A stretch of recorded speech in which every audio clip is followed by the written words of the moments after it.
윤석열 검찰의 고발 사주 의혹과 관련해 공수처가 국민의힘 정점식 의원실을 압수수색했습니다. 앞서 인터넷 매체 뉴스버스는 지난해 총선을 앞두고 당시 대검 수사정보정책관인 손준성 검사가 같은 검사 출신인 국민의힘 김웅 의원에게 여권 인사들의 이름이 담긴 고발장을 전달했다고 보도하며 관련 의혹이 불거졌는데요.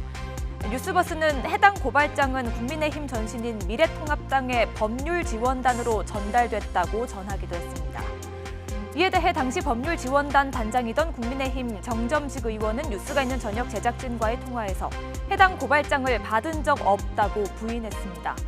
하지만 이후 손 검사가 김 의원에게 전달한 것으로 지목된 고발장과 지난해 8월 미래통합당이 열린민주당 최강욱 대표를 선거법 위반 혐의로 검찰에 고발할 때 제출한 실제 고발장이 판박이라는 지적이 제기됐는데요.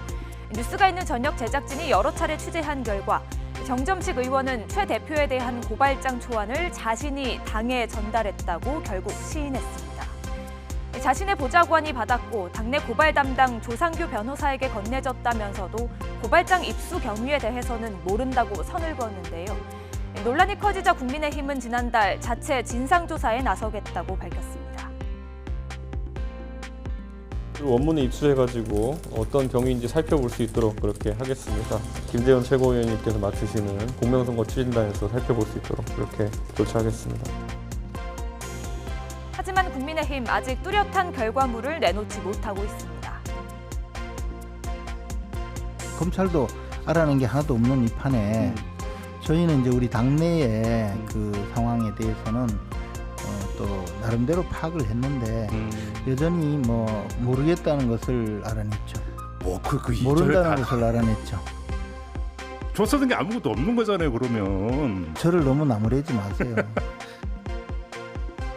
이에 공수처가 고발장의 전달 경로 등을 밝혀내기 위해 오늘 정 의원과 조 변호사의 사무실 등을 압수수색한 것인데요.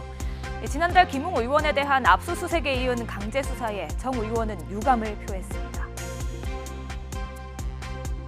사무실에 있는 서류, 컴퓨터 등을 내 휴대폰 등을 검색을 김웅 의원과 조모 씨와의 관계에서 오갔다는 그 문건하고는 저는 전혀 상관이 없습니다.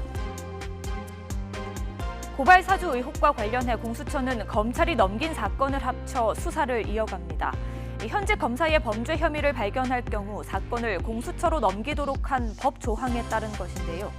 앞서 검찰은 고발장에 담긴 손준성 보냄이라는 메시지의 발송자가 손 검사 본인임을 확인하는 등 손 검사가 이번 의혹에 관여한 정황을 포착했다며 사건을 공수처에 넘기기로 했죠.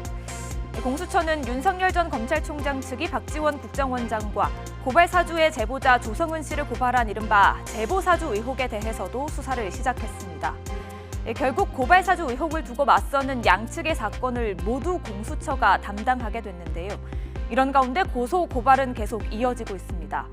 조 씨가 지난달 윤 전 총장 측을 명예훼손과 모욕, 협박 등의 혐의로 검찰에 고소한 데 이어 최근 무고 등의 혐의로 추가 고소장을 제출했는데요. 고발 사주 의혹을 두고 이렇게 맞불 대응이 이어지는 가운데 관련 수사가 얼마나 신속하고 투명하게 이루어질지 관심이 모아지고 있습니다. 뉴스가 있는 저녁 안기령입니다. 안녕하세요. 안기령입니다. 뉴스가 있는 저녁 잘 보셨나요? 더 많은 뉴스와 콘텐츠를 보고 싶으시면요. 화면 왼쪽을 누르셔서 YTN 돌아쩌 채널을 구독해 주시기 바랍니다. 뉴이쩌는 물론이고요. 돌발 영상, 알고리즘 같은 YTN 대표 프로그램을 함께 보실 수 있습니다. 고맙습니다.